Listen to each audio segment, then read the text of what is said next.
Thank you, Madam Speaker. I rise today to speak out against the genocide that is occurring in Gaza against the Palestinians.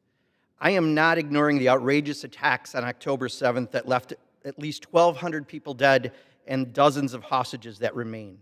Nor am I ignoring the decades of isolation that Gaza has endured by the Israeli government, essentially turning the small but densely populated region into an open-air prison from which few could easily come and go as they please.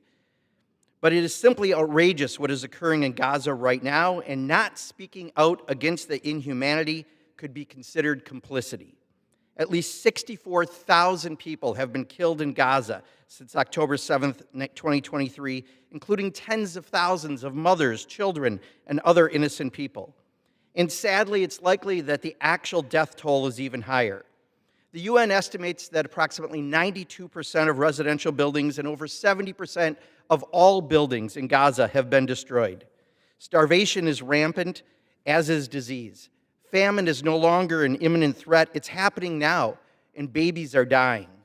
And the killing of people in hospitals and those trying to get food aid, normally considered off limits even in war, occur regularly with an official shrug when the Israeli government is called out.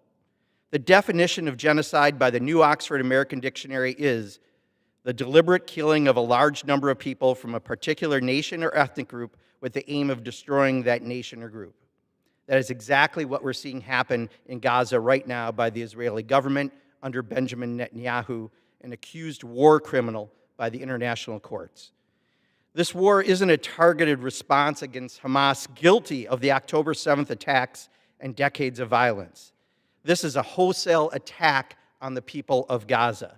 Israeli groups like B'Tselem and Physicians for Human Rights Israel have recently called what's happening genocide.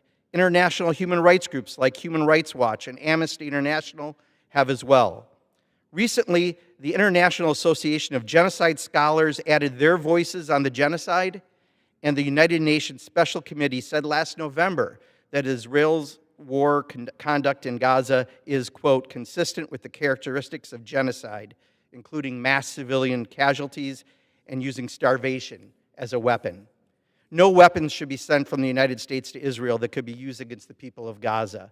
Instead of photo ops of Benjamin Netanyahu, it's time for condemnation.